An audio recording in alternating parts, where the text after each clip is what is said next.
ألا من كنت مولاه فهذا علي مولاه. اللهم وال من والاه وعاد من عاداه. My name is Andy Savory. I was born in Vancouver, British Columbia, St. Paul's Hospital.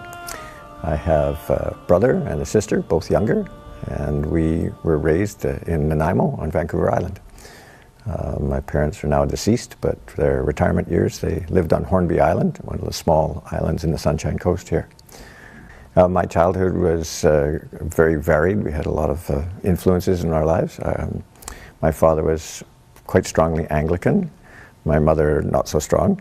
I would say our family upbringing was quite spiritual, but not necessarily strongly religious. We went to Christmas prayer probably every year, and often to the midnight mass, which was a lot of fun because we got to stay up really late. But other than that, we sort of followed the texts of the Bible, followed the teachings in the Bible, but not regularly attending at any given church or anything like that. So my relationship as a Christian with the Bible was not a strong connection.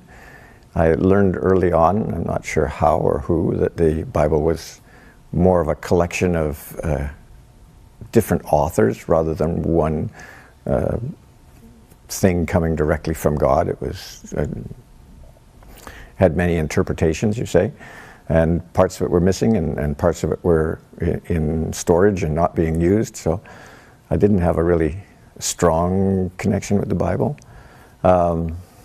Our community, the people I hung out with, would call themselves Christian, but they were very much similar to our family, not regularly attending, but, following the precepts, the general precepts of Christianity, of good behavior, as it was, working towards a good civilization. Before I converted, I didn't really have much knowledge at all about Islam. I knew it was one of the major religions, but had very, very few facts to go on, which was one of the things that made it kind of interesting to explore when I first started to learn about it.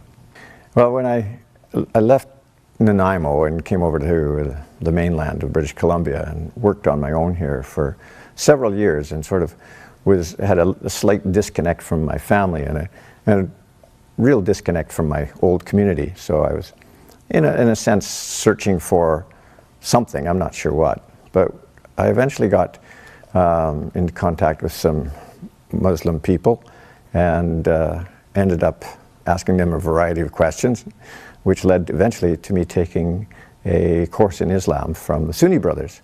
And that was very interesting. It was a 10 or 12 week course. And that eventually led to some more intimate sessions with Sheikh Qasim Ali, our sheikh who was here at the Sexsmith site before we had this facility here.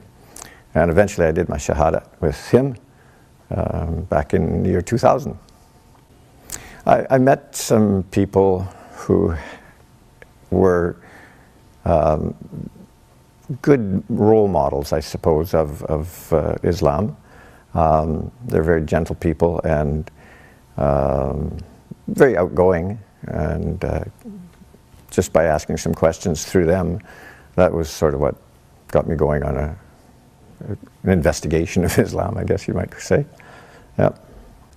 No, I would say that the Holy Quran inspired me in that it was a complete work, sort of. It was unbroken up, like the Bible is broken up into all sorts of different authors and sections and things. So I think the thing about the Quran is its completeness and its sort of obvious, I don't know how to say, flow or continuity was what appealed to me.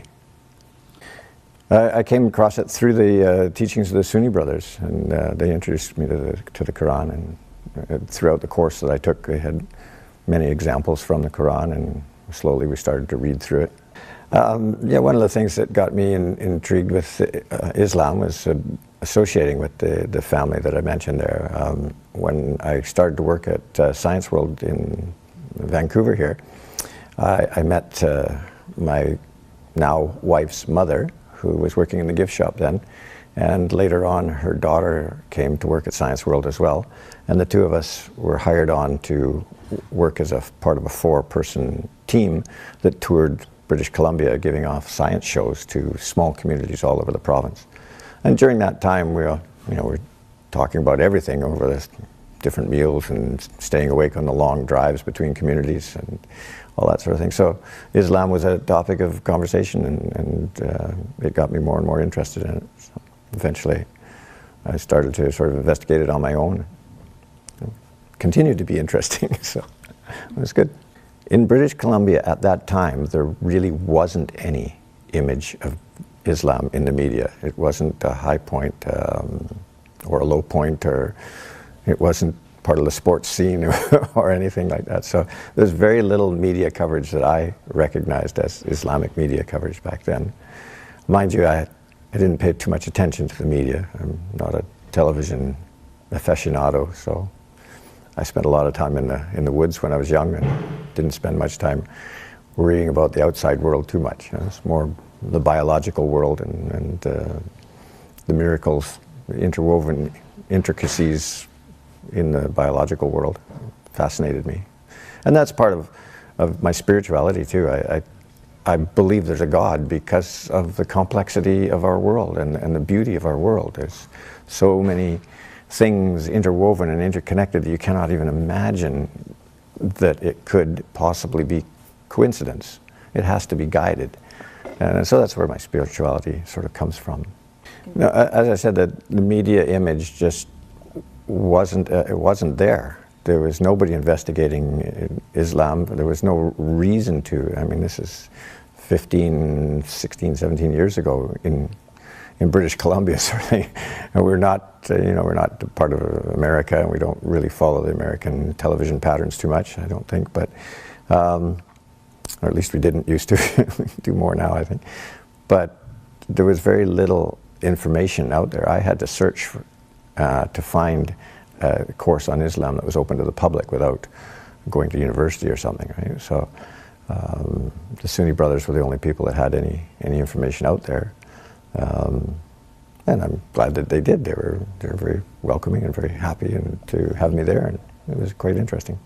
My early days in Nanaimo, my family is probably, even amongst Nanaimoites, is probably a fairly open family. We didn't have the concept of racism or thing. We had a lot of different people, and now that I'm older, I can see that my father and mother conspired to bring different people to our kitchen table to have dinner with us. And we had biologists and politicians and all sorts of different people come through the house. My father was a probation officer, and he worked with all different types of people in the community, from the rich to the poor. We had a lot of friends within the First Nations group. Our school ground was very white, not mixed, so there was not any problems that way at all. But I never considered anybody different on the basis of where they came from or what their background. I was just always interested in meeting up with them and talking to them and finding out their stories. And Nanaimo is a kind of a small community, and it had that flavor for many years, even after I left. But it's getting a bit bigger now. But it was a small Anglo, predominantly white community with a background of First Nations people in it. And the First Nations people were just beginning to come back and reestablish things like their language and their cultural centers, and starting to rebuild from the bad times, I guess, they had gone through with the advent of the white settlers coming into their territory. You have to think of British Columbia as very, very young. I mean, we're only about 150 years old as an incorporated entity as British Columbia. So all of our civilization that we so proudly vaunt is only about 200 years here. And the first 125 years was pretty much based on ignorance, I have to say, I think. and a lot of damage was done to the First Nations peoples here. That is slowly changing, I'm very glad to say. But yeah, it was a small community. People cared about each other. We did a lot of community work. I can remember my mother and father coming home one night covered in soot, charcoal, because they'd been repairing the Scout House, one of the community centers that had accidentally caught fire. And they'd been inside all night scrubbing the walls, and they came home looking like chimney sweeps. But no, we had a lot of community involvement as youth, as kids, and again, I think that was very purposeful on the part of my parents to get us involved in the community and to make us understand that volunteerism was part of what life was about.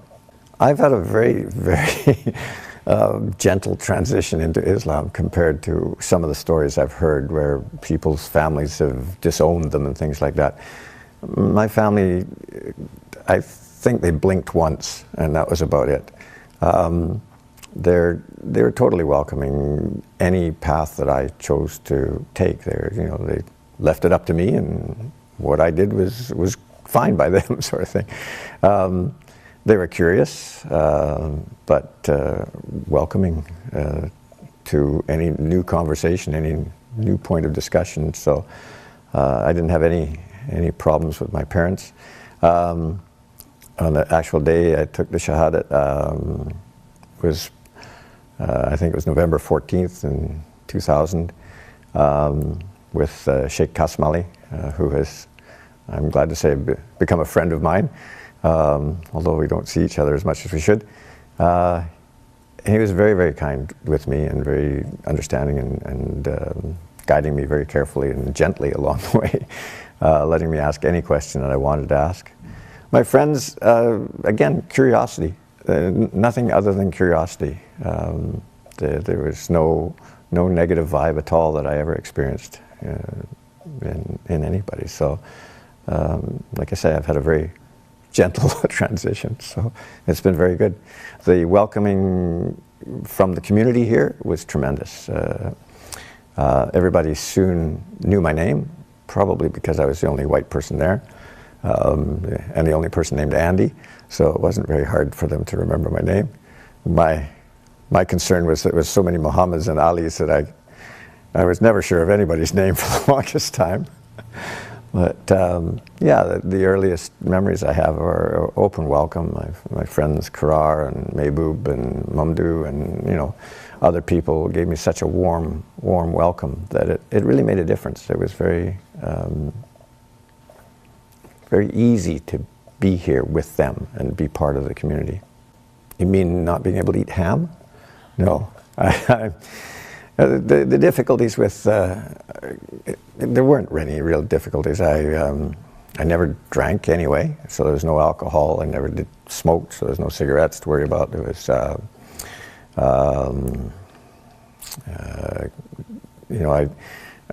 not eating ham and the dietary restrictions have never been a problem. My wife and my mother-in-law are both fantastic cooks, so I get really well fed. The biggest problem is staying slim. But no, I don't think so. It never impacted that way to me. It's just more cerebral. The peace I find with being a Muslim is a very wonderful strength. My first year as a Muslim was a very interesting year. I took my Shahadat. I graduated with my bachelor's from University of British Columbia with my teaching degree. I got married. My wife and I moved into our first apartment together. And I was regularly attending at the mosque. Had a great, as I say, a great welcome there, but very soon felt like I was contributing. There's things that I could do there that I just got involved in the volunteer program quite quickly. One of the first memories I have is going outside to the big trash container there and jumping on the garbage bag so we could get more into it. So all sorts of little jobs I could help out with, and I was very glad to and very welcomed in there. I got my first job the same time, so I became a full-time teacher. And that kept me busy, and yeah, it was really an interesting mix of a year, so it's good. Well, I think for many small points, culture often takes over. But for the bigger points, the main teachings of the Quran, the Prophet, peace be upon him, and al-Bayt, peace be upon them, is those teachings are very strongly presented through the imams. We've had a system here where we have many visiting speakers come through here, and the message is consistent and strong. The things that are cultural generally revolve around food and conversation and people getting together and things like that, and it doesn't interfere or contradict the message of Islam in any way that I've ever felt significant at all. The stories of the family of the Prophet, peace be upon them, came to me kind of slowly, I guess, after the introduction through the Sheikh Kasmali and the Sunni brothers. And I think that there's a real difference in coming to it from the outside, rather being born to it. I think a lot of the people here have thoughts of the al-Bayt as close as an aunt or an uncle, part of their family, truly part of their family.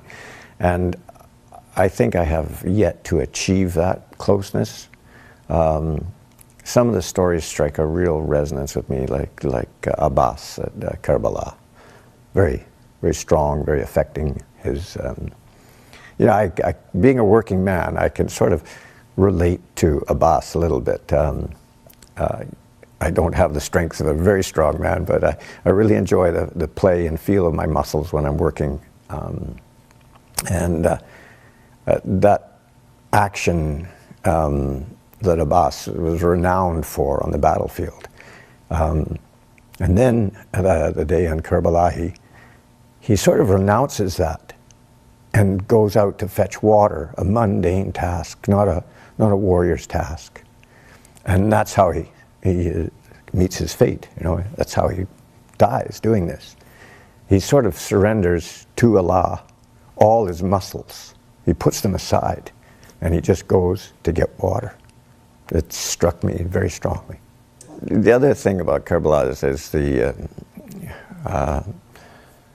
Imam Hussein, peace be upon him, knew from near birth, I suppose, as soon as he could speak intelligently to his grandfather, and peace be upon him, he knew that what he was fated for, and he never deviated from that. Just throughout his life, moving towards Karbala, and not, taking any other road. I mean, there must have been times in his life when he could have easily avoided Karbala, but he never did that. He took, and just that thought throughout your life that you are going to be shahad at Karbala, and continuing along, doing the things he did and providing the teachings and the structure for the community that he did, a tremendous faith and a tremendous strength. Any one of the people at Karbala you can take and make an example of, but there's some people like Imam who lived with it all his life, so that's very, very impressive, very affecting, very heroic. I don't know how you put it in terms of English words are so futile so many times. Damascus struck me quite strongly. When I was on Hajj, one of the things that struck me was the country there. I've spent a lot of my time outdoors and in our lush British Columbia, and to see the barrenness of the land, the sun-baked rocks on which not even lichen grew. I went and I looked to try and find some life on some of those places, and it's not there. It's a forbidding environment for anything to grow in, yet alone bring forth this faith and you know, flower out from there to the rest of the world. It must have been really a hardship to live an average day back then, just to find water and to find food and carry on with your ordinary activities. Must have been a lot harder than what we experience now. And so I constantly had thoughts reverting back to the time of the Prophet, peace be upon him. Lady Zainab, yeah, in Damascus. But on the actual Hajj journey, the walking and the trekking, it's just the land. But in Damascus, the thing that really affected me was I guess the continuity of the worshippers, the people that have come there since her passing, and the dedication of the artisans and the people to build the beauty into that place. It's really beautiful, and it's really, the work is really detailed. It's just, you can see people have given up long sections of their life to contribute the art, the tiles into that mosque. It's great. I don't know that you can go to that shrine without tears, you know. So it's emotional, but being the son of a very British man, you don't want to show too many emotions, you know. Yeah, you have to. You can't avoid sort of trying to put yourself in the place at the time and think about the cruelty that exists in the world. And, you know, sort of, I guess you resolve in some degree to try and rectify that, or try and nullify it wherever you can go in the rest of your life. Ramadan was fairly easy when I joined in November, or became a Muslim in November, because the Ramadan period was very short. It didn't enter my consciousness that it would get longer and longer. This last Ramadan was my 15th, and it was very long. But very fortunately, I've never been one to needed food every 5 hours or anything like that. So going without the food is not a real hardship. It's going without the drink and still without the water and carrying on throughout the day that is a little bit hard. I really like the concept of going through your day as if you haven't the ability to get food or water. It's not so much denying yourself, it's putting yourself in the place of somebody who doesn't have easy access to food or water throughout the day. And it certainly makes me think, anyway, of on this planet, how we can change that. Karbala is, I suppose, full of many lessons, but I think just self-sacrifice, putting yourself second or third in your life. And it's so easy for us to try and put ourselves first and be a little bit selfish. And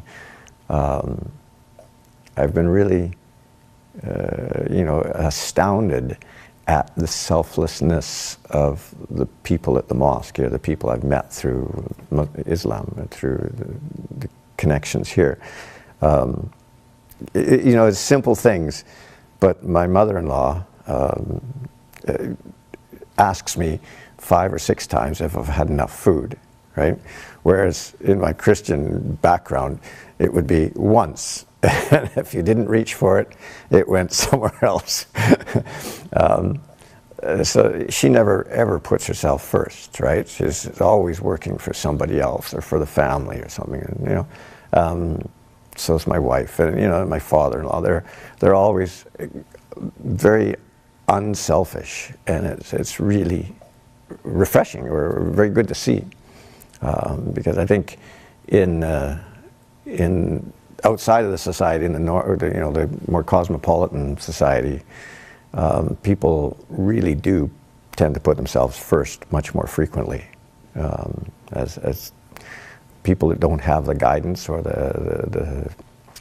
I don't know, the subtle teachings around them to keep them thinking that there is other things that come first. You know, so it's really good that way. As far as putting the information about Islam out into the community, I think in general we're starting to do a good job. I think we have to do more. I think we have to stop thinking of ourselves as the only pathway to Allah. I think we need to start thinking that we are one of the pathways to Allah, and making that pathway available to the general public in many, many ways.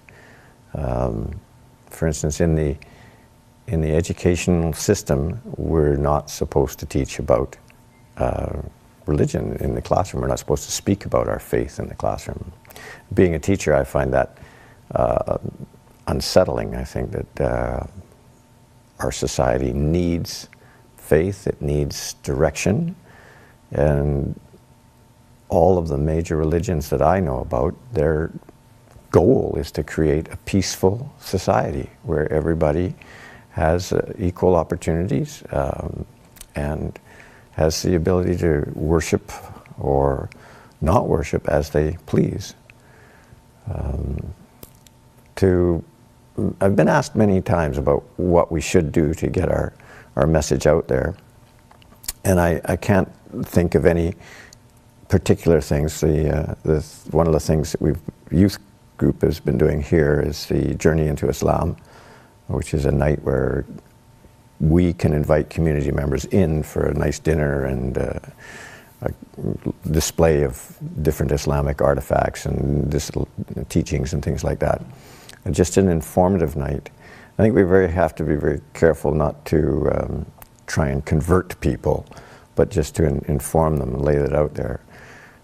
I think we should all sort of start writing letters to the editors about all sorts of different little things that go along with a peaceful existence, peaceful coexistence. There is much curiosity out there. I hear the term Islamophobia a lot, and I don't meet up with Islamophobia. I meet up with curiosity about Islam and lack of knowledge. It's not a fear other than the fear of the unknown. And I think if you had Islamophobia, a fear of it, I think in many cases that's incorrect. I think it's just ignorance. There's an awful lot of things to learn out in the world these days, and there's not any more time than there used to be to learn it in. So people's educations work around what they're interested in. I think if we can interest people in finding out about Islam, that'd be one of the keys. Give them something to find out more, a reason to find out more, rather than just general education, something that strikes a chord within them and that they will then be more interested in following it up. So the more we put out there, the more often we're seen as Muslims in the community, doing good deeds, working as honest people, working for a good amount of labor for a decent dollar, and there's a lot of people out there that don't seem to do that anymore, don't seem to be honest, don't seem to give value for their dollar of effort, sort of thing. So I think we should be seen as doing that all the time. And, back to the Prophet, peace be upon him, that's one of the reasons he was so well considered, respected in his community. It was just because of his honest dealings in the community prior to his revelations. If anybody is interested in Islam, I think one of the best things for them to do is come and meet the people. Come to the mosque. The mosques are open, very, very few closed mosques. And you can just sit down and talk to anybody there, at least in my experience. Everybody's willing to give you a smile and a handshake, and generally food and tea as well. So come down, sit on the sidelines. Most of the mosques have place where that you can observe what goes on during the prayer times, and then certainly during the lectures you can listen in and see what goes on in the general night. You can probably get hold of a free Quran if you're interested in it. Somebody will find you one. So I think meeting the people is the important thing if you're at all interested in it. And then each community has several people in it are very well versed in the teachings of the Ahl Bayt and the Prophet, peace be upon them, so that they can take the Quran and make you understand it at a much deeper level than the words the first reading might allow you to see. So yeah, come and meet the people. If you're already a Muslim and you're watching this program, I think that it might be a good idea to be very open about the other faiths. There's a lot of carryover, at least between Christianity and Islam. And I think a lot of our Christian friends would be interested to learn how high respect Jesus is held within Islam. There's not a lot of information being circulated at the Christian church about Islam. They like to keep their current converts as well as they can. So I think you should be open. I think you should be prepared to greet people and, like I said earlier, give them a smile and a handshake and a cup of tea and answer any questions that they might have.